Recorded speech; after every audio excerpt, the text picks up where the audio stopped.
Hey guys, it's Garrulous64, and today, you heard right, we are going to be talking about the Super Mario Bros. Trilogy. Now that I've revealed the topic and you've clicked on the video, you might be saying, oh man, I only watch this channel for Sonic content. Well, guess what? This is actually related to your Sonic history lesson, because without these games, Sonic the Hedgehog would not exist. So thank the man! Thank him right now! That's not a joke, by the way. This is actually a thing that the creators of Sonic have said. They used to try and play the first level of Mario, like, as fast as possible. That inspired the idea of making a game where your main directive is to go fast. So, I mean, if you don't watch the video now, then what kind of Sonic historian are you?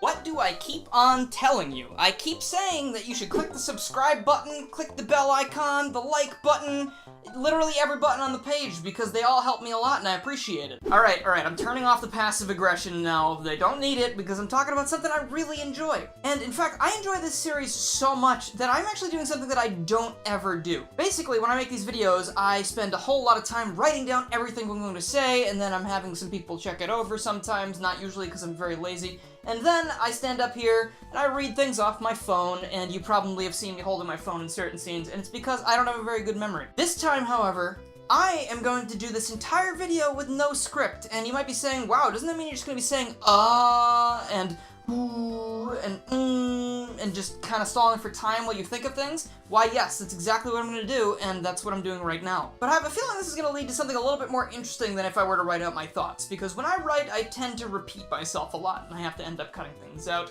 But now, I'm just going to talk about Mario in the way that I want to, because Mario completes me.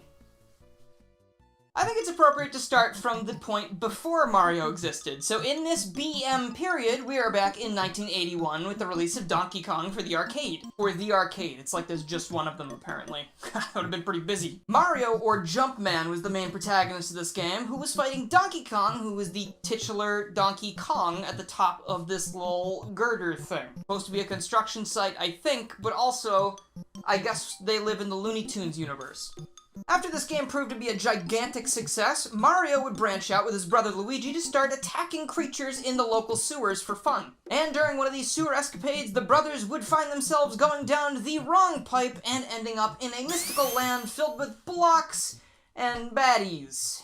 Truly every plumber's nightmare. Look at that pipe, it's got a, like, carnivorous plant in it. It's at this point that the Mario Brothers say, oh well, might as well just keep going with it, and they run to the end of 8 different lands to save a princess whom they have never met before. Or maybe they have, because Mario canon is confusing, doesn't exist, and also exists at the same time. That is one thing that Sonic and Mario have in common. They just cannot get the lore of their franchises right, and it doesn't matter most of the time. Now, this game was one of the biggest deals of all time. Like, video games weren't huge back then, but Nintendo came around, they were like, Donkey Kong, and people were like, yeah! And then they were like, Mario Bros, and people were like, yeah! And then they were like, Super Mario Bros, and then people were like, hell yeah! But honestly, I'm not actually a huge fan of Super Mario Bros. 1. So, I don't know if people are gonna be mad at me about that, but I think it is a very repetitive and soul-crushing experience that I don't really enjoy playing. Granted, on my revisit for this video, I didn't have a miserable time playing the game. I just kind of went through it, playing it super casually, super casual bros. And once I got a game over and I tried to use, like, the start from the same world code, it didn't work, and I was like, alright, you know what? I think I've had my fill. The game's not super long anyway. I mean, I think I probably have like 15-something minutes of footage. It's probably only like a 20, 30-something minute game. I've already seen the entire game. It's pretty much the same throughout the whole runtime because, of course, it's on the NES, and it's only an 8-bit game. You can only fit so much inside these 8 little bits. Obviously, your main goal in this game is to run to the right, jump over things, and then also kill things when you're not able to progress without doing so. You can do this by jumping up into the air and stomping down on the competition like the worms they are. I didn't mean a Goomba. You're actually really, really nice. The bros are also able to pick up a fire flower, which gives them amazing fire powers. They could just like make a fireball just like that and just poof, and throw it directly into the competition's face, and I'm sure that's a lot worse than being stepped on. One of those things is something that people ask for, and the other is a crime. There are 8 worlds to go through in Super Mario Bros. And 4 levels per world. Each level looks pretty similar to one another. There's usually like a brick land level, there's an underground level or an underwater level, Then there might be one that's like up on like these mushroom platforms or treetops or whatever they're supposed to be. It's really hard to define these things on the NES. I give them props for what they were able to do. Except for the fact they didn't think we would notice that that bush is the exact same sprite as that cloud? Come on, what did I pay for on this totally legal copy of the game I played for this video? I do own the game, I'm just not going to show it to you because I don't think you deserve to see it. My big complaint with this one is that I don't really love the controls and the fact that there's no saving, but obviously, you know, it's another limitation and you gotta look at things from the perspective of back then. But also, if I want to have fun right now, I'm probably not going to play this version. I'm going to play one of the enhanced ports that I'll talk about in just a sec. The other thing I don't like about this game is that it's pretty samey the whole way through. There's not really a lot of variation in the level design. It's very just left to right with some occasional jumping. And of course, that eventually leads to 8 fights with Bowser that are only slightly different from one another. So it's kind of like, okay, been there, done that. What about these newer ones? So you see, Nintendo used to do this cool thing where, like, they actually cared about the games that they released. So, back on the SNES, which is the Super Nintendo Entertainment System for those who need to know, they made Super Mario All-Stars, not to be confused with Super Mario 3D All-Stars, the game that I am being spiteful towards. Super Mario All-Stars is a collection of Super Mario Bros. 1, Super Mario Bros. The Lost Levels, which we'll talk about in a second, Super Mario Bros. 2 USA, Super Mario Bros. 3, and, if you have the good version, Super Mario World. That is the best version of Mario World. I will bet my life on that. Luigi is really cool looking, and that's my only reasoning. These aren't simple ports, however. They are actually fully remade for the system, and in almost every case, they are superior to the original. For Super Mario Bros., however, I think they actually made it a little bit worse in terms of how the game plays. Like, sure, it's a little bit less weird. It's like, you know, it's NES weird, not anything I can describe in words, I guess. But in the SNES version, when you jump into a block from below as Big Mario, Super Mario, you kind of just go through it, and it doesn't have a lot of resistance, and it kind of like takes away all of your momentum. And that's pretty different from how it is in the original, because it wasn't bad. So that's pretty much why I don't like playing this port of the game. Otherwise, I don't really like the graphical style of this. It looks a little strange. It just, not for me. If you want to play a pretty good port of this game, though, you can check out Super Mario Bros. Deluxe on the Game Boy Color. Usually when you port a console game to a handheld, at least in the past, it would cause a lot of problems because, you know, maybe there wouldn't be as many buttons, the screen size is a lot smaller, so it's harder to see some things, leading to screen crunch. We've seen that in some Sonic games in the past. Some other third thing. But Super Mario Bros. Deluxe actually does a really clever thing with this. Deluxe still has these screen crunch issues, but to make up for this, they broke an essential law of reality. You're actually able to move backwards a little bit in Super Mario Bros. 1 because they're giving you the same amount of room that you had on the original screen to work with. That way you don't get totally screwed over as soon as you start the game. So that's neat. There's also a whole bunch of extra content in the game, like You versus Boo that I didn't record any footage of because I forgot, but it's basically just Boo and you racing, and maybe I'll get some footage after this. If you're lucky, if you're good. Basically, this is my preferred version of this game, and if you want to play any version of SMB1, I would say do this one. But if we can talk about something that's actually really good now, actually we can't because we have to talk about the real Super Mario Bros. 2 first. Shit! Alright, so Super Mario Bros. 2 has a different meaning depending on where you lived at the time it was released. Because in Japan, Super Mario Bros. 2 released, and it was basically Super Mario Bros. 1 again, except a ton more difficult. This game was so difficult, in fact, that it was deemed to be too much for us simple Americans, and we just never got the game until way later in Super Mario All-Stars. I don't know what they thought was gonna happen, like we're gonna destroy our NESs with a giant, oversized, comical mallet. I feel like if anything, it would have probably made us advance as a society faster. So yeah, they changed up the graphics of the game a little bit, they added Luigi as a playable character, and to their credit, this is actually the first time he appears as his more modern self, having different properties than Mario. He jumps a lot higher than Mario, and he also has a little bit of trouble stopping once he's running because he's so excited to come and meet you. It's the dawn of Luigi, the Luigining! But then you get to a point where, like, the squids are flying, and they don't do that in real life, so this game is literally unplayable. I also don't care to talk about it too much, because I think, more importantly, is the Super Mario Bros. 2 that we deserved. So if you lived under a rock, you might be curious, hey, wait, I did play Mario 2, and it wasn't like that. Yeah, that's because in America, they gave us this fake game, this fake gamer game that wasn't really Mario 2, and I still haven't forgiven them. But then I played it, and I instantly forgave them because this is one of the greatest games ever made in the history of the universe. You see, Nintendo had a deal with a television company at this point, and they took a game that already existed, Doki Doki Panic. I need to look this up real quick, hold on. I was right, yes, Nintendo had a deal with a television company to make a game based on their TV mascots, which were these cool dudes that I know, like, one of the names of, I think, but I can't remember. Oh, it's Imagine. Imagine is the main character. I know that, at least. He's the one on the front of the box. So Nintendo didn't think the really difficult Mario 2 was going to sell in America, so they took Doki Doki Panic, and then they brought it over to America as Super Mario Bros. 2. And it's kind of interesting, because a lot of Mario staples that still are there to this day actually come from this game. So if you think about it, Bob-ombs, Shy Guys, Birdo, I think that's pretty much it, because they threw everyone else in the trash.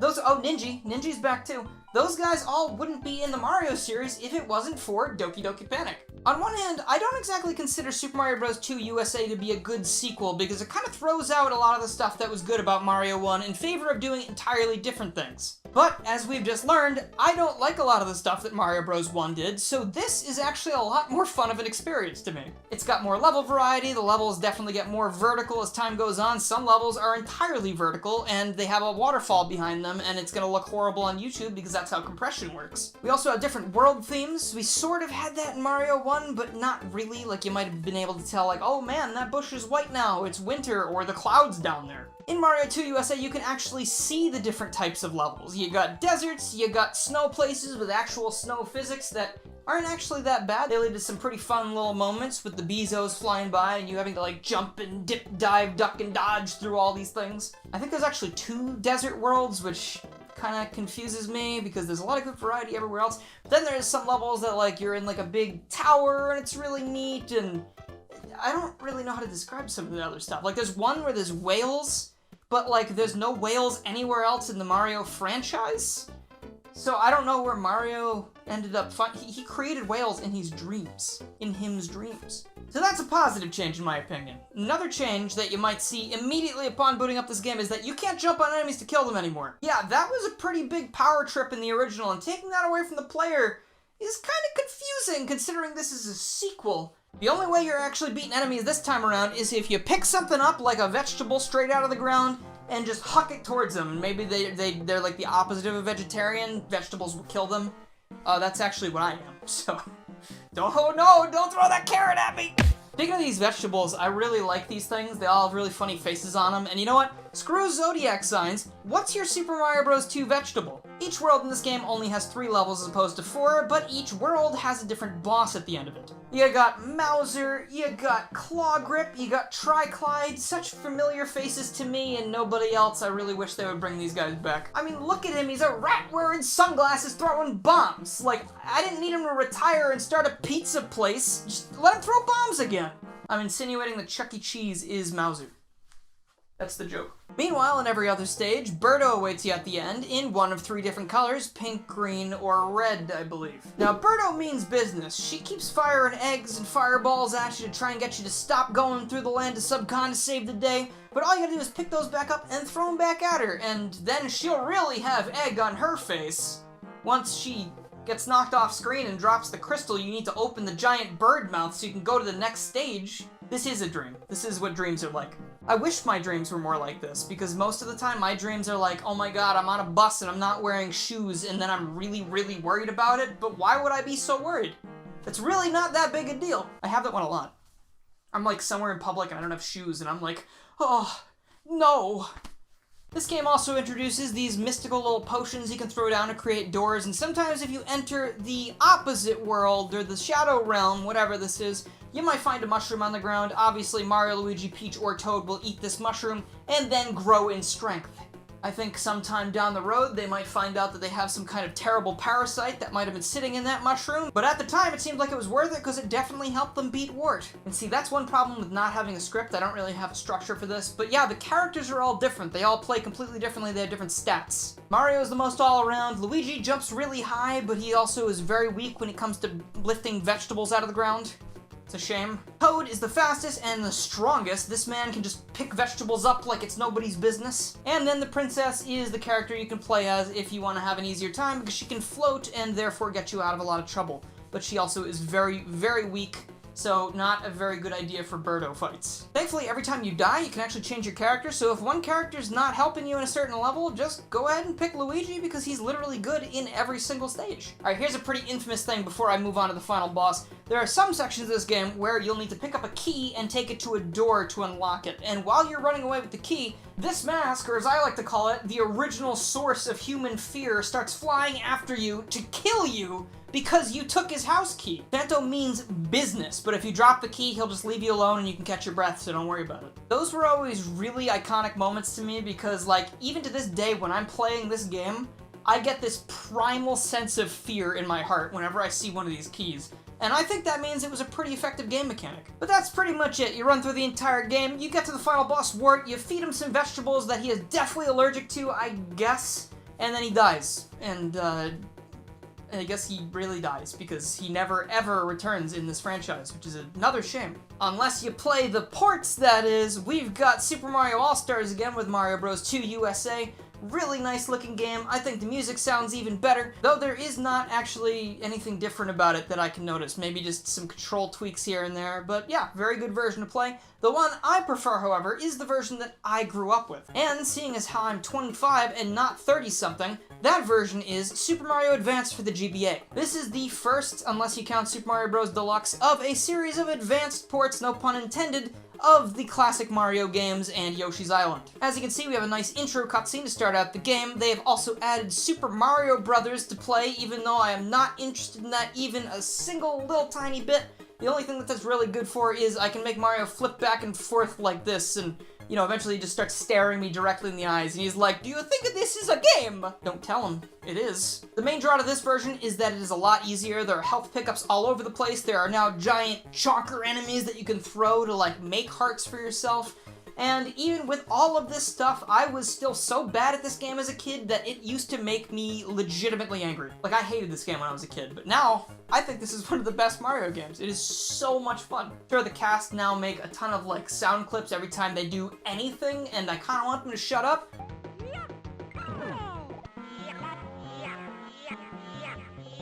But they're also super iconic, so I'm kinda stuck in this weird back and forth, I hate this, I love this, and I don't know what to do. There's also a new collectible in each level, and if you collect all 5 of them in every single level, you unlock another challenge or something, but I don't have time for that right now. And on top of the changes they made in Super Mario Advance, they also added this guy to the first screen of the game, and what is this? Like, I am literally a walking Mario encyclopedia, and I don't even think this thing has a name, and it doesn't appear ever again anywhere. Like, were they just showing off what they could do with GBA sprites? Did Mario dream this up too? I mean, he dreamed up the whales, so why not that? But it's a great time, and if you're gonna play any version of this game, I would actually legitimately recommend Super Mario Advance. But now, the one that maybe everyone's been waiting for, the game that is literally one of the coolest things ever conceived in the history of video gaming, Super Mario Bros. 3! Now this one is like the game you need to have if you own an NES. We've got my fully complete box of Super Mario Bros. 3 with the Angry Video Game Nerd and Mike Matei's signatures on it. That was a wild trip. And just like, how can you not be happy looking at this box? Look at him! Look at him! Let's go. Now this game is the best sequel I've ever seen in video games. Because if you remember, we go from Super Mario Bros. 1, which is a game that is just pretty alright, but also takes the world by storm, to Super Mario Bros. 2 The Lost Levels, which is not very different at all, to Super Mario Bros. 2 USA, that's actually not a Mario game at all. So then we get to 1985, and they're like, hey, why don't we just make a sequel to the first game that literally improves on everything, and we add 1 million more things that people will love. And then, you know, like, the executive across the room is like, yeah, alright, I guess that could work. And then it just happened. We just had Super Mario Bros. 3, and oh my god, the music's amazing, the graphics are great, the enemies are super cool looking, and there's like 1 million levels with branching pathways and different places you can go on the map, and an item inventory screen, you can carry new power-ups around, and there's like 10 of them, and it's like, how did any of this fit on the NES? It's so good! Look at how small this cartridge is! It's like the size of an ant! Okay, alright, I gotta catch my breath here for a second because I definitely overreacted a little bit, but it's Mario 3, guys. Come on, what's not to be excited about? Once again, the game follows an 8-world structure, but this time there are even more stages per world. I think usually it's like 5 or 6. I think later stages might get up to like 6 or 7 or 8. The story goes like this. Bowser and his 7 new Koopa kids, who I will always believe are his adopted children. Miyamoto can't sway me on that. I don't care if he made them. The Koopa family takes all their flying airships, which are a pretty big deal because I haven't even seen like a regular ship in this series yet, and they go around turning kings into different creatures, and this obviously plunges the world into chaos because who's going to lead us? Not that Toad, because he's freaking the f out. So Mario and Luigi set off to go save all of the kingdoms from this new peril and find out how Bowser suddenly has 7 kids. I don't think you can adopt that many kids at the same time, but you know, I wouldn't know. And I don't care to know. But I am very happy for Bowser. I know he's a very good father, so I'm glad that those kids found a good home. Now this might look like you're traveling through the same exact landscapes as the previous 2 games, seeing as it's like grassland, desert land, waterland. There's one level where you start on the ground, then you go into the sky, so I guess it's Skyland. But you won't ever really feel the repetitiveness, because every single level's pretty quick, so nothing really outstays its welcome, and I would say each level has a pretty good variety of, like, what they want you to do. Like, some levels might focus more on one enemy type than another, leading to a lot more different platforming where you gotta figure out how you would approach this situation. And there's like this level in World 7 where you just like fall for the entire level and there's like nothing going on and I was really bored. But most levels are good. You know, you got iconic things like the angry sun chasing you around. You're like, dang, if the sun was that close to the earth, we wouldn't be anymore because we'd be... Of course, you got levels like the pyramid and the airships that are really iconic because they're like auto-scrollers, and it's just pretty fun to run through them as slow as possible and not have any fun. If you're me, because I hate auto-scrollers. But I almost forget about that because the presentation and the gameplay of this game are just so good. This is as close to a perfect 2D platformer as you can get until they make Super Mario World, then that is the most perfect game. Sorry, Mario 3 stands. Of course, this game also comes complete with a bunch of power-ups that have never been seen before, like the Raccoon Leaf, where it will turn Mario into a fun little flying raccoon man, even though I've definitely never seen one of these guys fly. Should have given him the power to like lose cotton candy in a puddle, because that's what raccoons actually do. We also have the returning Fire Flower and also the Tanuki suit, which is basically the raccoon suit again, except you can turn into a statue and avoid damage and even kill thwomps. I bet some of you didn't know that. And most importantly, we have the frog suit, which is the way they made water levels into fun stages, because now you can actually swim around really easy and precisely, as opposed to like tapping the A button and being like, please don't hit that, please don't hit that. And plus, you just get to be a frog, man. Like, what else could you ever want? Like, if I had that suit, I would never take it off. I think people are gonna think that's like a kink thing, because that wasn't my intention.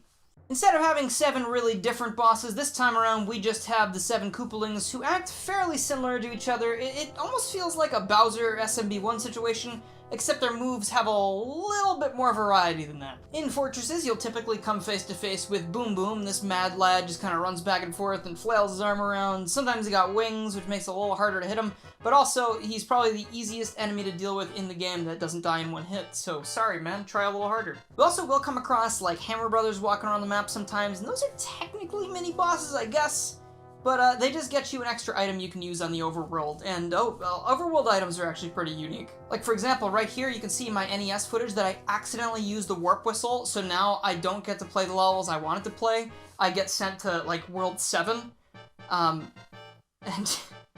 that's where I stopped having fun a little bit because I wanted to just play through the whole thing. But anyway, doesn't matter. The point is, there's a lot of cool stuff in this game if you look around. You got some interesting secrets, you find special power-ups, the whole shebang. Eventually you do get to Bowser, of course, because that's what the whole game's about. You get him out of there, and then the princess is safe. See, she's safe. And then we talk about remakes again, or ports. That term is not interchangeable, but I keep using it like it is, and I'm so sorry. But they are kind of ports / remakes, aren't they? Now that you know what, I'm not sorry anymore. Super Mario Bros. 3 is also on Mario All-Stars, and it again is beautiful compared to the original, even though I think the original still holds up quite a bit. Then we have Super Mario Bros. Advance 4, Super Mario Bros. 3. I don't know why that one couldn't have been Super Mario Advance 3. I would have liked them to keep it a little bit more, you know, coherent there, because it just makes me anxious.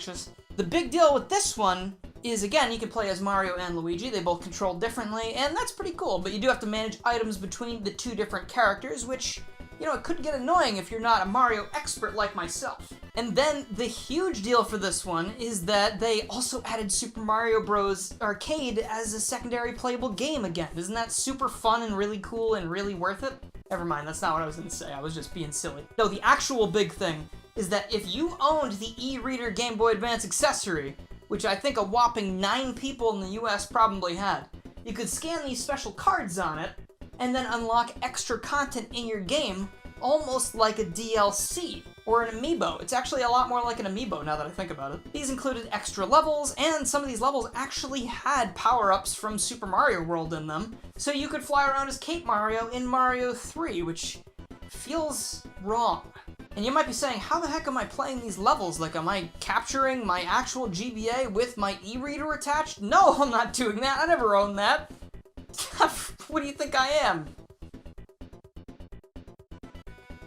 Exceptional? That starts with an E. In a very un-Nintendo-y turn of events, when Nintendo put up Super Mario Advance 4 on the Wii U eShop, they actually included all of this e-reader content in the game just as it is, and that's pretty strange considering Nintendo's treatment of legacy content these days. Yeah, I mean, I guess Nintendo's going through like their villain arc right now with that particular topic, but I don't need to say any more about that than other people already have. It's horrible. Who would have thought that the Wii U was the hero of the Super Mario Bros. 3 fanbase? That's actually disturbing. And then, of course, I just think the game's super pretty, and also Mario and Luigi keep yelling, "Gotcha! Let's go!" and all of that stuff. And again, I like it a little bit. Depends on what day, I guess. But yeah, that's pretty much everything I want to talk about that game, I think. I mean, it's fantastic. You should definitely play it, or play Super Mario World. But if you want to play this one, I would say probably play the All-Stars port, unless you're playing it on the Wii U and you can get all those extra things for Advance 4.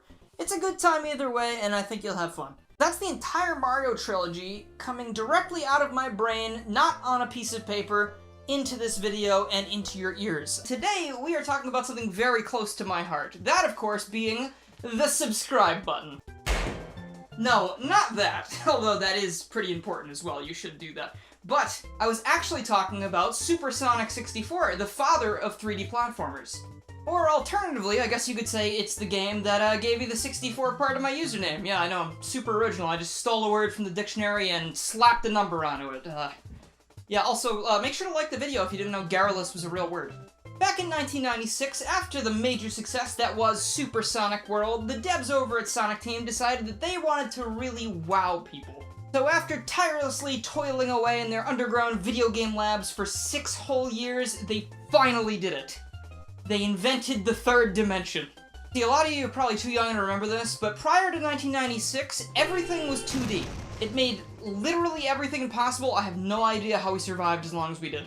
Entering this new world for the first time, we're greeted with Dr. Robotnik, who's suddenly calling himself Dr. Eggman. That's stupid, I'm not saying that. Doctor is threatening that in 3 days, he's going to do something. And what is that something? Oh boy, better not take too long, I don't want to find out. Fortunately for us though, we are a supersonic blue hedgehog that can probably get this done in a couple hours, and also there's no day-night cycle in this game, so kinda sucks to be this guy. Our trusty camera bot Omochao flies down from the heavens past a stained glass portrait of some blonde lady, must be a scrapped character or something. And then finally, our hero, Sonic T. Hedgehog, enters the third dimension for the very first time. Now this starting area is peak game design in my opinion, because your first goal, of course, is to get into the castle.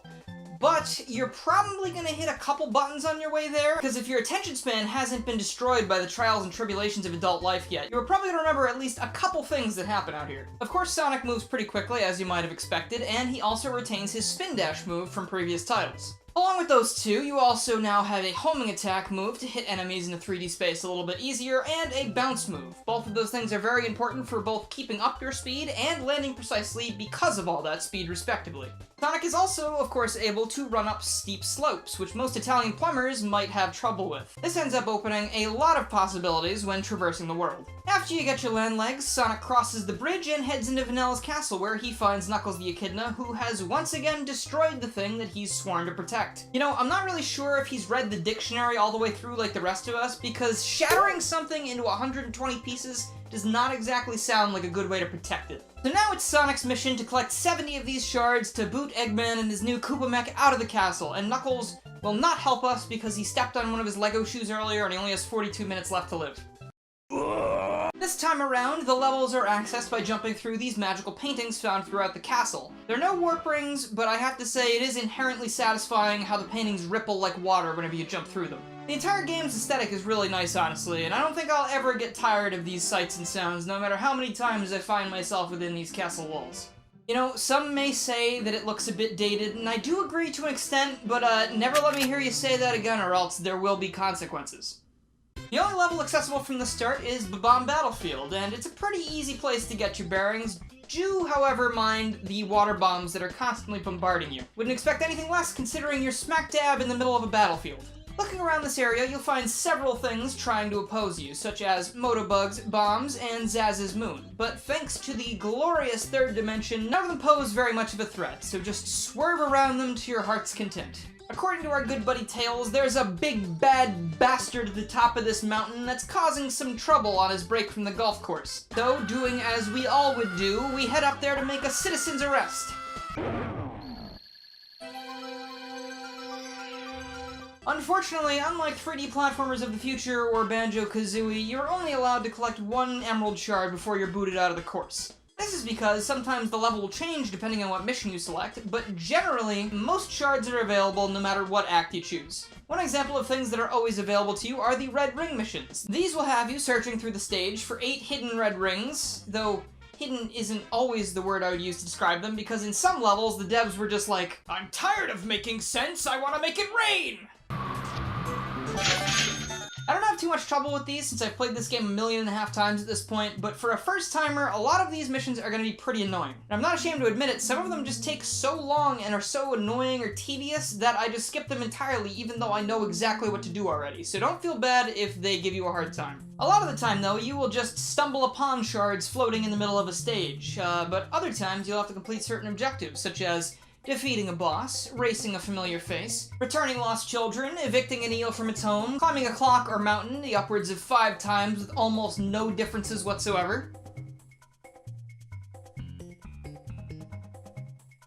Yeah, okay. Just because I love this game does not mean I think it's flawless. Now, since the stuff that I don't like definitely is outweighed by the stuff I do like in this game, give me a second here to be critical about my favorite game of all time. How's about water levels? Very frequently, they are not a fun mechanic, and they are no exception here.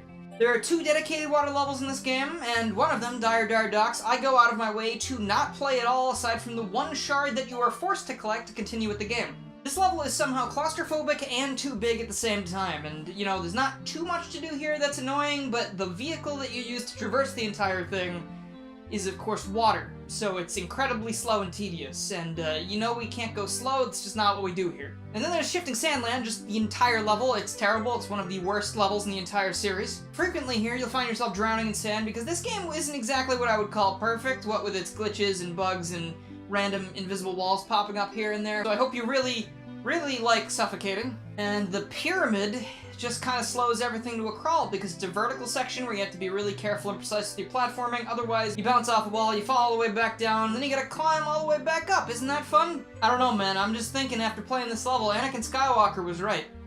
Sand is horrible. He wasn't right about all of the intergalactic war and murder stuff. That's not really my thing. Hazy Maze Cave used to be a big issue for me, just like Shifting Sandland, but now it's pretty much just the red rings and 100 rings that are a problem. See, if you like hunting for single rings within enemies in the depths of a labyrinth, boy, does this stage have a present for you. The red ring mission in this stage is also a slog. You have to use one of these elevators to slowly ascend up the cavern and collect them all one by one.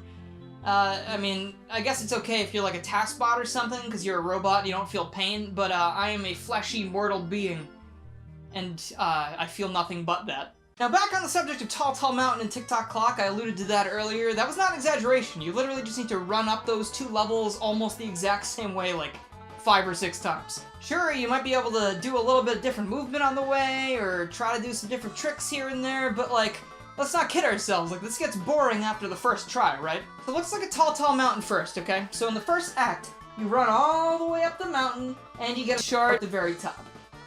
And then the second act starts, and you run all the way up the mountain, and you get to the top, and you pick up a monkey. And then he brings you to a shard. It's the exact same thing. And this is definitely a place where if you could collect multiple shards at the same time, you could definitely make this a little bit easier on the player, but that's just not how it works. I mean, what are the odds? This is literally the only instance where seeing a chimp doesn't make me irrationally happy.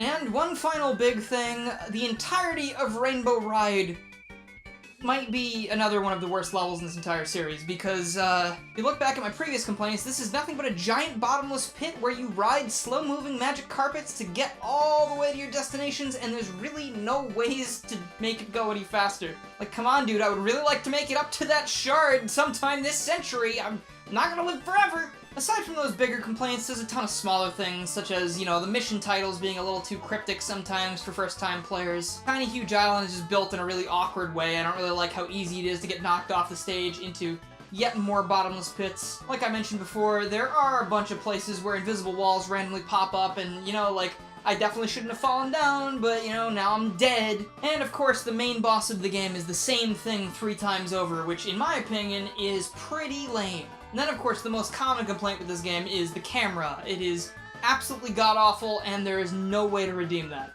See, all what you have back there is your physical camera, which means you get stuck on walls all the time. And, I mean, wouldn't be a problem if you could just phase through walls like a ghost or something. I mean, I'm sure that could be arranged. Murder stuff, that's not really my thing. Alright, so now we're gonna get to the good stuff, which is, almost all of it. Pretty much every level, aside from the ones I just mentioned, are amazing. I love Womp's Fortress. I think it's incredibly well designed, and I'm kind of questioning why it's not the first level of the game. It's definitely an easier stage than the Bomb Battlefield. I think the only difference is that it's over a bottomless pit, so maybe they thought that'd be a little bit too hard for the first time you're playing. Every shard is easy as pie to grab, and doing it really fast makes me feel like a speedrunner or something. Look at me, Mom! Bottom of the leaderboards! The slide stages in this game are really fun and engaging. They're a nice break from the regular platforming, and, you know, they are a little bit challenging here and there. I just feel bad for Sonic getting all those rug burns. And the boss levels. Let's talk about the boss levels real quick. They're just these gigantic obstacle courses that admittedly are a little bit lame in terms of, like, aesthetic design, but are so much fun because you're running through these things and doing everything you've learned so far and just, like, nailing tricky jumps on timed platforms until you finally get to Robotnik's doorstep and just teach this man a lesson. I know all 3 of the boss fights are exactly the same for the most part, but chasing down the mech's tail and throwing him face first into explosives, it's just very cathartic after a long time of Dr. Robotnik being a huge dingus. And I've heard it going out with a bang, but I think this might be a little bit too literal for the Doctor's tastes. I'm gonna lump a lot of stages together for this next point because I'm talking about controls. See, a lot of people don't like the controls of this one because of the games that come after it, but once you get the hang of this thing, these levels go from metaphorical sandboxes to literal sandboxes, where I'm building whatever extravagant castles I want, and no one can stop me. And if that didn't make any sense, I don't blame you, because I don't make sense 90% of the time. But what I meant was, you can tackle these stages in a variety of different ways, which makes repeat playthroughs all the more enjoyable, because you discover new ways to do things. I'm talking change up the order of shards, approach them from a different angle. If you can dream it, you can do it! Or die trying. It's just a part of life, don't worry about it. Alright, so I've gushed long enough, let's finish this thing. After you collect 70 shards, you're able to face the final Robotnik, which is exactly the same as the previous 2, but oh no, this time he takes 3 hits instead of 1! Whatever will I do? Oh, I'm gonna style on him! Back outside the castle, Sonic frees Tikal from her stained glass prison, and the 2 re-enter the castle for some much-needed rest and relaxation. Also, Sonic later confirms the 2 worlds theory. Let's go home! To the planet as cool and blue as me! Guys, I really don't want to tell you this, but, that thing you like from your childhood, it's not actually as good as you remember it being. Now, before you yell and scream and piss, please just let me explain why I think this is nowhere near as good of a sequel as it could have been. And this is actually stuck on my finger, and I'm afraid to rip it off because I don't want to break the disc. I just noticed there's a little, like, CJ written on this disc, and that means this is not my original copy of the game. And I must have got it at a flea market because I am not CJ, I can tell you that much. Unless it stands for Cool Garrulous64, which it doesn't. I might think this game's a little bit lackluster in the grand scheme of things, but it is definitely not a bad video game. It certainly has its merits. I do like some things it decided to do, but there are some things that I'm a little bit iffy on. For those that don't know, Super Mario Sunshine is the GameCube's big Mario title. aside from Luigi's Mansion, because that came out first. But that's a Luigi game, not a Mario game. And that's why he was allowed to have personality and actually be a likable character. Mario doesn't become a likable character until Mario Odyssey. Unless you count the Mario RPGs, which you definitely should.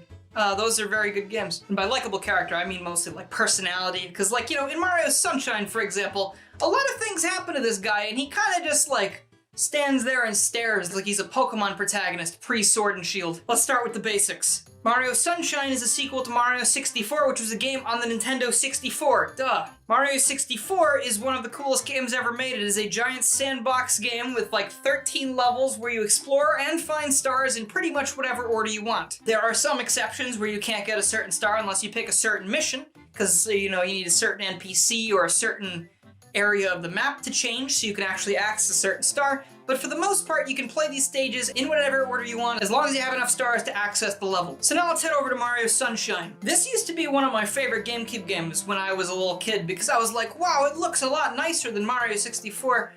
And that's kind of how I measured games and TV shows back then. Like, for instance, I'd never watched Jimmy Neutron when I was a kid, because I thought it looked ugly, and therefore I didn't think it really was necessary for me to watch that. But that was a really dumbass move on my part, because Jimmy Neutron's a really funny show. All the wasted years. Sunshine is a game I know very well, just like Mario 64, and for that reason I'm standing here and I'm doing this entire video without a script, sort of like my previous Mario Trilogy video, because I am a Mario encyclopedia, and I can just recite the entire game to you and every point I need to make without having to write it down. The game begins with Mario, Peach, and Toadsworth, Luigi mysteriously absent, flying into Isle Delfino. I assume maybe they told Luigi he couldn't come because Mario got kidnapped by ghosts? That's just petty. Like, Luigi saved them. You know, like, I feel like he should have been allowed to go. The plane has a bumpy landing, unfortunately, because the runway is covered in some Icky paint like goop. which is moving and very disgusting. People are actually also being sucked into it, and nobody's doing anything about it, despite the fact that they have a water pump right over there that they could use to free everybody, and maybe the guy who owns the flood over there is just wanting to watch the world burn. Mario, being the hero he is, obviously takes the water pump and starts cleaning off the runway, and here's where we learn the main gimmicks of this game, which is Squirt and Hover, which, Hover is... That's kind of what I have a bone to pick with about this game, mostly, but we'll get there. Mario cleans up the runway, defeats the first of 100,000 of these Piranha Plant bosses we have to fight, and then he is promptly arrested by the police for reasons unknown. At the trial, they show a sketch of someone who is supposedly polluting their entire island, and they don't listen to Peach or anybody say that, hey, we literally just got here on that plane in the runway, and there's probably like logs of flight and I'm sure like several witnesses that can attest to this. But who cares? The Piantas are ruthless and they throw Mario and Flood in prison for something that he did not do. Mario is sentenced to clean up the entire island because the Piantas can't be bothered to do it themselves, and this is where we start our game. Now, I'm not gonna factor in how dumb the setup is, because it's funny. Like, I don't care, like, you gotta get Mario to do it somehow. But literally, if Mario had shown up and saw there was something bad going on, he would have gone, yes, I will help you because that's who I am. You don't need to arrest the man. Of course, there is a weird Mario doppelganger running around, which is a problem in itself. So, like, again, if Mario, Peach, and Toadsworth had seen that, they probably would have been like, I think we should probably look into that because we don't want this ruining Mario's image. Like it does in the real story. So from here, Mario has to run around to several different worlds and find out what's going on with this weird doppelganger and collect the shine sprites that have left the shine gate so Isle Delfino isn't like all dark and gloomy anymore. But honestly, I think it's too bright when you have all the shine sprites.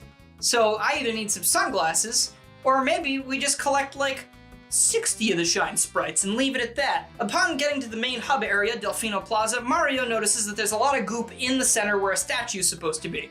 So he cleans that up, fights the same boss we literally just fought, and then a cutscene plays where Shadow Mario shows up, kidnaps Peach, fails miserably, and then escapes into the first world, Bianco Hills.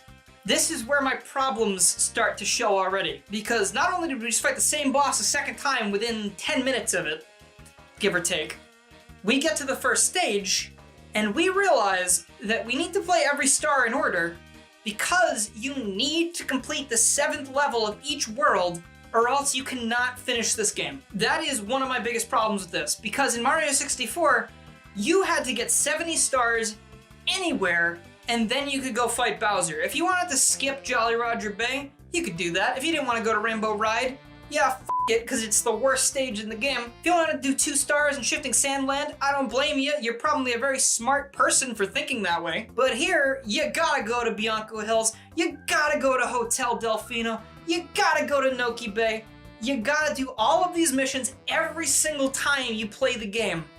And there's no freedom whatsoever. Sure, you might be able to choose like, hey, I'm going to try and do Gelato Beach before I do Rico Harbor, but that's pretty much the extent of the choice you have. Other than that, you might bounce back and forth between different levels and get one at a time, but that just seems like a huge waste of time, and you know, like, you're there, so you might as well just do it. There are very rare instances where you're able to skip over a level by, like, let's say in the very first level of Bianco Hills, you're able to run by the same boss you just fought twice and go fight Petey Piranha, and that'll skip you past the first Shine Sprite, and it doesn't matter at all because there's no Shine Sprite limit. You don't need to, like, amass 70 Shine Sprites to beat this game. In fact, there is a skip in Gelato Beach appropriately called Gelato Beach Skip, where if you do this skip, you can go right to Shadow Mario in that world, and you don't need to do anything else in the entire level. You can just leave. But that would be a shame, because the Cataquacks are on that beach, and I think those are a very underrated Mario enemy. They're just like these little weird duck ball sphere creatures that like throw you up in the air, and I think they still hurt you, but like I can look past it because they're kind of cute. Of course, that also lets you skip the Sandbird, which I think most people would be okay with. I gotta be honest though, Sandbird's really not that difficult once you like get down to it. Like if you just make good use of the hover ability, you kind of just survive, it's fine. That also, good thing to mention, the hover ability. So that is what I like to call a crutch. In the original Mario 64, you were jumping and leaping, long jumping, side jumping all over the place, and it was fantastic. It felt amazing, and once you got a good hang of those controls, you could pretty much do anything. Like, you can pull off some crazy stunts in that game. But on the flip side, you go to Mario Sunshine, right? And some levels, they take FLUDD away from you. And now you feel like a helpless baby man because you've been using the hover the whole time, and all of a sudden, you're asked to do it without it. And now Mario's just like, oh, no, I don't know if I can do this. You know, maybe you actually said that outside the screen, and Mario looked at you and went, yeah. What I'm trying to say is, they didn't do a very good job of expanding the gameplay of the original. Instead, they kind of regressed a little bit, because not only do you lose certain abilities like the long jump, the punch, which I guess isn't super necessary, you kind of just lose Mario as a whole. Like, I feel like it feels like a FLUDD game. Because, like, if you're not using FLUDD, I think there are certain runs you can do of the game for speedruns that are like hoverless challenges. It's probably like miserable, because that game is designed to use that, and I don't think it's quite as fun or versatile as just having a really nice Mario moveset like you would see in Mario 64 or Mario Odyssey. And they definitely did not put very much time into the FLUDDless moveset, because when you play those special levels, it's really awkward to control Mario on his own. He just feels like he's lacking a lot of stuff, and I don't know, I think it would have been cool if there was a way you could play as FLUDDless Mario for some things, and in like a challenge mode or something where he's got more moves and, you know, the long jump, and I guess it would also throw a wrench into a lot of things when you have to spray goop. I don't mind that too much. Like, that seems like an okay gimmick, whatever. I would have actually preferred it if there was no hover nozzle and you still had the spray nozzle for like puzzles and stuff. I think it would have been more of a Mario game. I probably sound like a crazy Mario purist or something by saying all this stuff, but I feel like some people probably understand what I'm trying to say, right? And again, it's not a bad game for it. It's just, I don't see it as a very good sequel. It almost feels like a weird spin-off, for the reasons I've been talking about in this video so far. And I know I made a big point of it already, saying that they reuse bosses a lot. They reuse bosses a lot in this game. Like, I know Mario 64's bosses weren't incredible. Most of them were just like run up to them and punch them, and then they fall over and they're like, dude, why'd you do that? But in Mario Sunshine, it's like, hey, do you want to fight Petey Piranha twice and Gooper Blooper twice or 3 times? Or that like paint piranha plant 5 or 6 times, but it gets longer every single time. Like, no, I don't. I really don't. You have some outliers, like King Boo, who's only used once, and you have, like, the Phantom Manta Ray, which is only used once as well, thank God. Could you imagine if they had a boss rush in this game, where you had to fight the Phantom Manta again?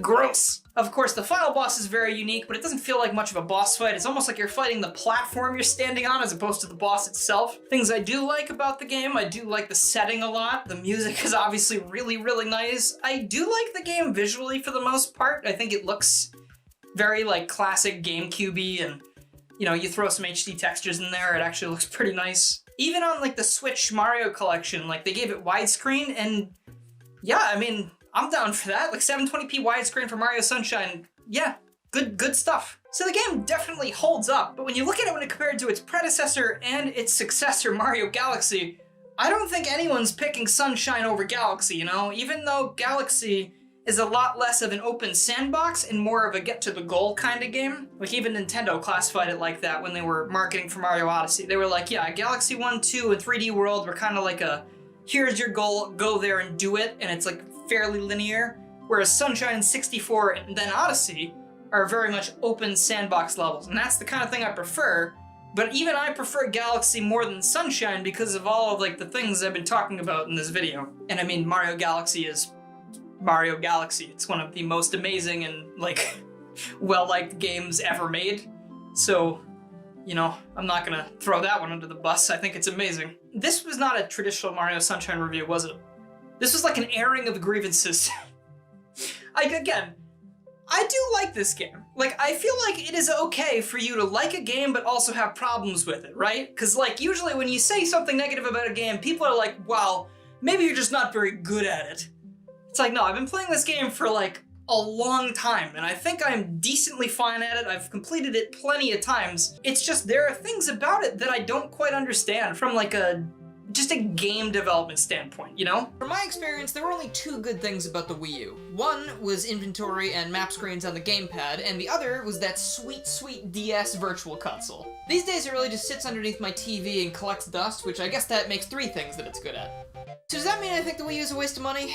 I mean, I didn't buy mine, I got it for Christmas, so technically it was not a waste of money, but like, if I had bought it, I think I'd be pretty upset at this point, because everything that's been worth playing on the Wii U has basically jumped over to Switch and other consoles, and I guess that's a good choice of words. It's almost like I wrote it in the script that way, because today's focus actually has a lot to do with jumping.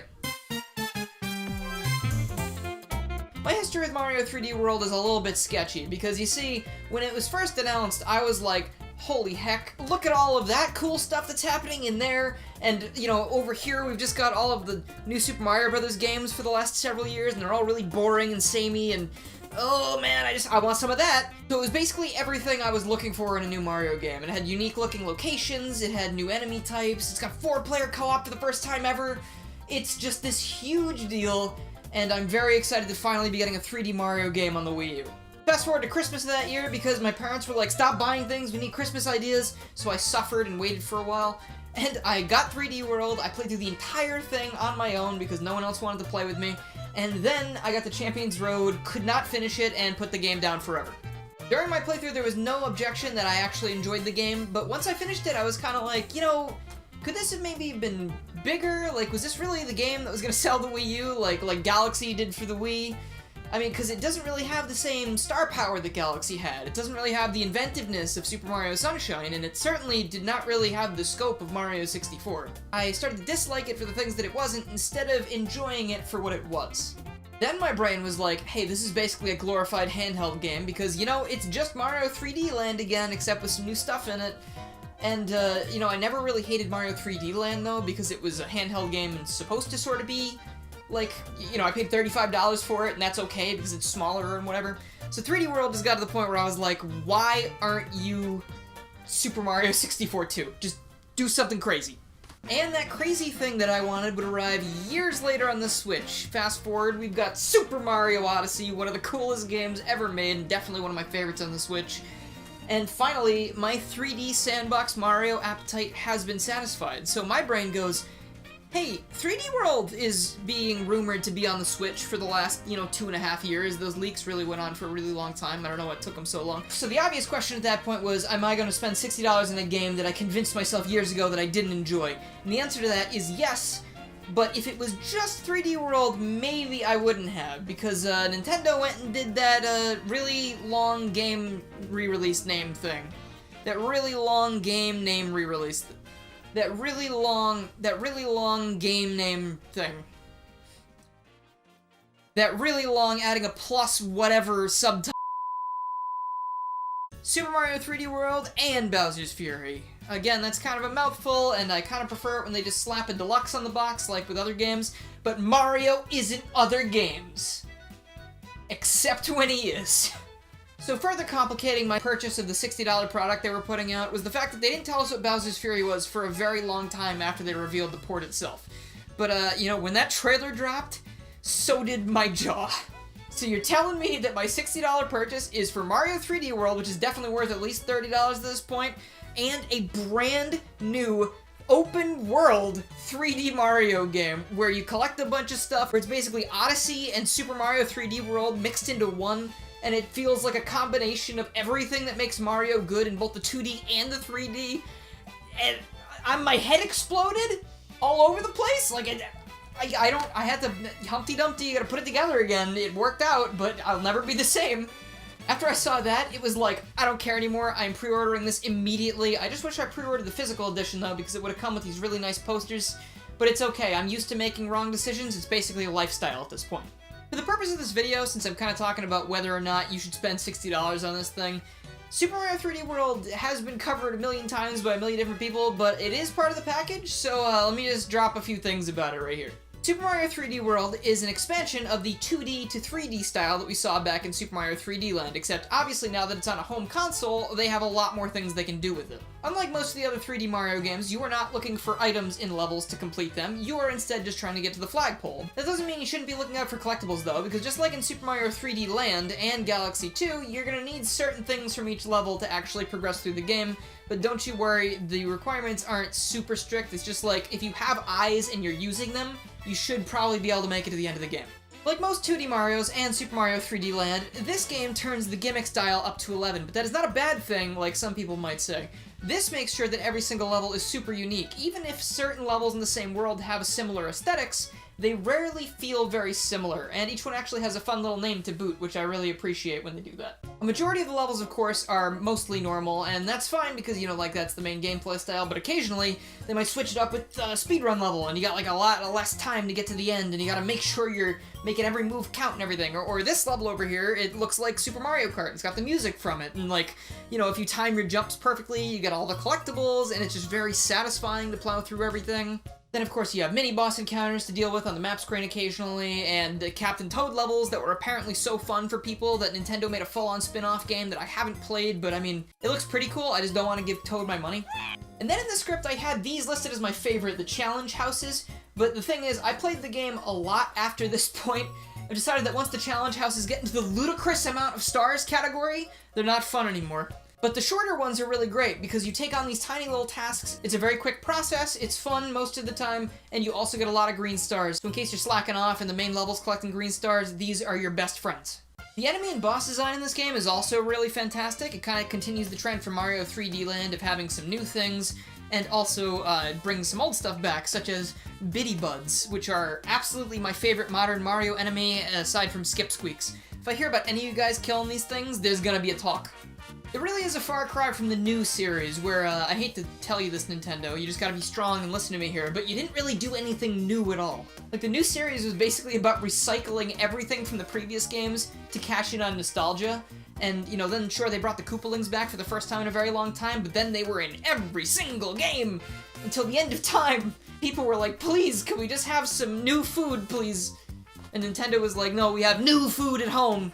And of course the draw for some people is that this is the first 4-player co-op 3D Mario game, and let me tell you, it is a lot of fun, but I wish there was a way to make it a little bit less competitive, because as the game is, whoever gets the most points in a level gets a crown, so that means, that Mario Master is about to be bullied relentlessly for the next couple levels if they keep that up. Not saying it's not funny, because it definitely is funny to do things like this to your friends. I'm gonna try to not shoot you guys at this. That'd be so cool. You're like, you're pointing at us right now. I'm not gonna shoot you. You're pointing at my head right now. Hey,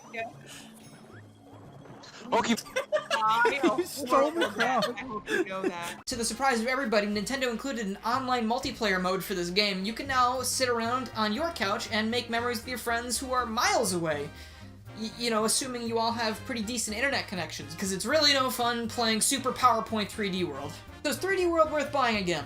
Yes. Yes, it is, especially now with the online features, and the fact that, you know, 10 people owned a Wii U and 10 billion people own Switches. So obviously that means that not a ton of people have played this game. So now we can all experience it and all have a great time. Though even I will admit that $60 for this is a little bit steep, but that's why Nintendo went and threw in one of the coolest things ever made, Bowser's Fury. Let's talk about that now, because that's the reason I made this video. First thing you're gonna notice is there's actually a story here, as opposed to, you know, like whatever we got in 3D World.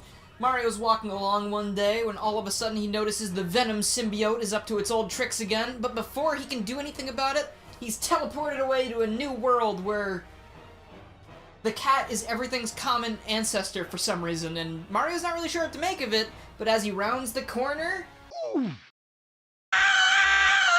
Mario, then being the sensible individual he is, runs away as fast as his little legs can take him until he finds this thing that's hanging out up here. It's called a cat shine. And that thing goes to power the lighthouse that's nearby, which then results in Bowser looking a lot like I do when I try to leave the house. And then the day is saved, Bowser's gone, you don't gotta worry about anything anymore, except you do, because there is still a problem, and Bowser Jr. is down there to tell you about it. His dad apparently just turned really big and really angry, but this isn't like regular everyday anger. This is like, I just stubbed my toe after paying my taxes kind of anger. You know, it's like insult to injury. Being the good guy he is, though, Mario decides to help out Bowser Jr. and save his arch-nemesis from whatever's going on, because let's be honest, we can't leave him like that, because it'd be really hard to turn that into a marketable plushie. And since I actually care about what's going on behind me, and this is all new stuff, I'm going to fade out of existence and continue this in voiceover. You're welcome, Internet, you don't gotta see me anymore. With the premise out of the way, what exactly is this adventure? I thought it was going to be a sequel to 3D World, but hot diggity dog, aside from all the cats everywhere, this is its own thing. You can even select it right from the title screen without touching 3D World at all. The gameplay is almost exactly the same way as 3D World, but has the added bonuses of an expanded inventory system and full camera control, so you can explore the areas of Lake Lapcat from whatever angle you desire. This felt so at home in the 3D World formula for me that when I went back to the main campaign after completing Bowser's Fury, I found it actually really jarring that I couldn't use either of these editions. The biggest change, of course, is that you are not going to see a single gold flagpole here, because this is all about collecting things. There are a total of 100 cat shines hidden throughout the islands and the ocean surrounding them, and the way to obtain them can be as simple as stumbling upon them, or finding 5 cat shine shards, or it could be as complicated as locating multiple lost kittens for this feline behemoth. Seriously, it's a good thing this cat is on our side, jeez. The larger islands all act as if they were disconnected stages you'd find in previous sandbox Mario games like 64, Sunshine, or Odyssey. Each island has 5 cat shines to obtain, and they'll change as you collect them to allow you to collect the next in the line.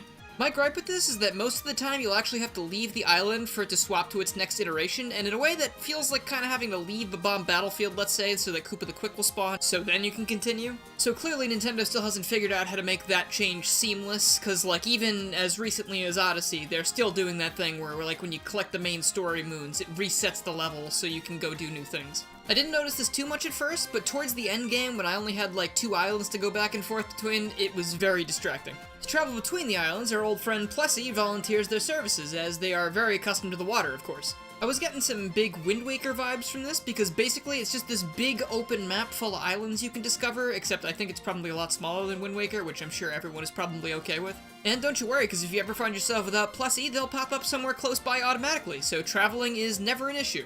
And funnily enough, this actually reminded me a lot of Sea of Thieves, something I never thought I'd bring up on this channel, but whenever you leave your boat, transportation back to it arrives really soon after. So you're never really stranded in the water for too long. This, of course, is all well and good, but there's also the small issue of the gigantic Koopa King we saw earlier. The other main gimmick of Bowser's Fury is, of course, Bowser himself. He's in the title. I don't know why you didn't see this coming. As you're traveling around, keeping an eye on the middle of the map is ideal, because randomly, Bowser will begin to menacingly rise back out of the lake, and soon after that, the music will falter as thunder, rain, and lightning overpower it. And then... Ladies and gentlemen, welcome to Imminent Danger. If you've ever felt your fight or flight response kick in, you might get a similar feeling when this man pops up, because holy hell is he dangerous. The sky starts raining fireballs and rocks, Bowser will try to disintegrate you with a gigantic flamethrower attack, and your only options are either to collect a cat shine, to drive him away, which can be really easy considering he uses flame breath to open the way to certain shines, or if you've collected enough shines, Mario equips the Giga Bell power-up to even the playing field. Giga Cat Mario is basically just regular Cat Mario, except he could probably fight Godzilla and almost win. And for the record, I am Team Godzilla, Kong has no chance. These battles with Fury Bowser usually boil down to chasing him down, knocking him over in some way, and then ground pounding his stomach, but they're not always as easy because of everything he's throwing at you.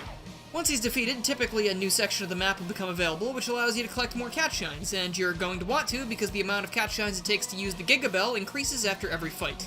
Junior will also have some stuff to say in between the fights, and Mario's interest in these tidbits ranges from ooh to ugh.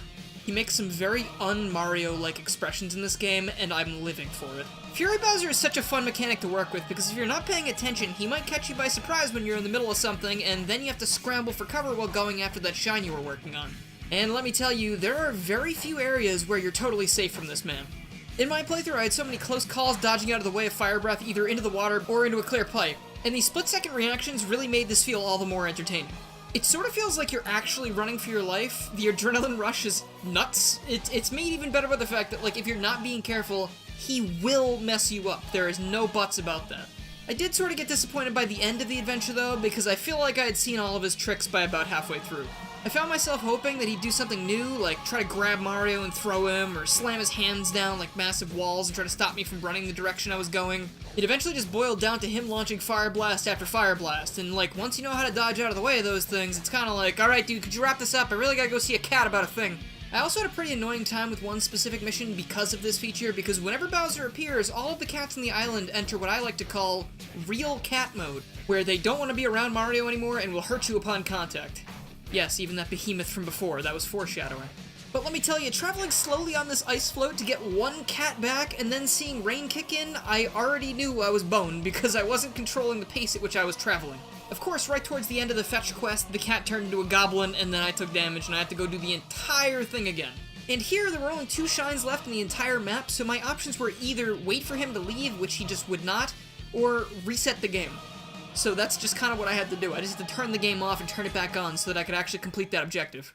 And now there's gonna be some spoilers. I don't know if you're gonna care about this since it's so story light anyway, but I will put a timestamp there so you don't need to see that stuff. Once you get around 50 cat shines or so, Fury Bowser is no longer playing around, so your only choice is to take the fight directly to him.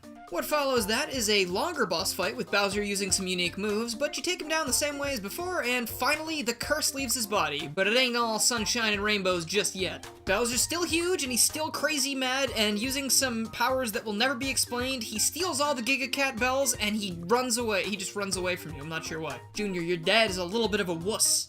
Using Plessie's aquatic abilities, the gang chases down Bowser, knocks the collection of Giga Bells into him before taking them back and giving the Koopa King a suplex he shan't soon forget.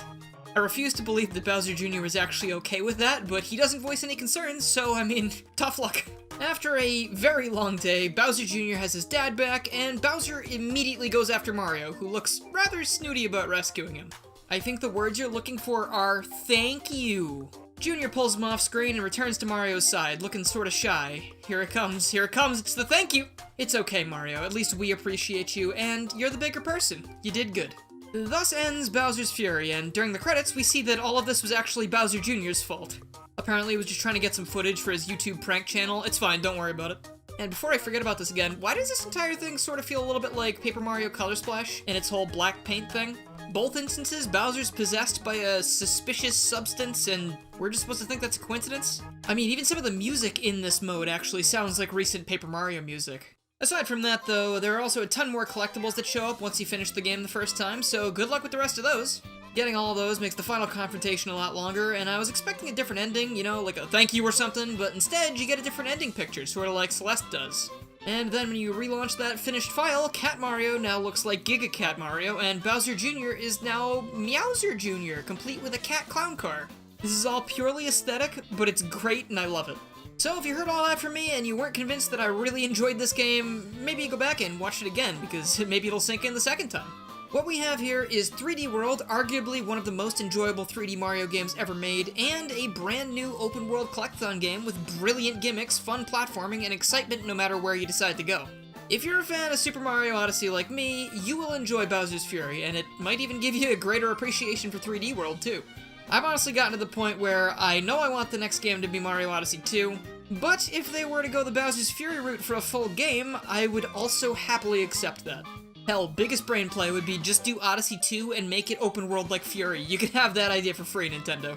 And if you don't like it, I really hope you won't be furious with me. You made it to the end of the video! Congratulations! If you did make it to this point, please let me know down in the comments. I would love to see what you thought of the video. And if you like this video and you haven't already, please make sure you subscribe, click the bell, follow my Twitter, and join the Discord to keep up with more Mario stuff and other things that aren't Mario stuff, because I do a lot of things.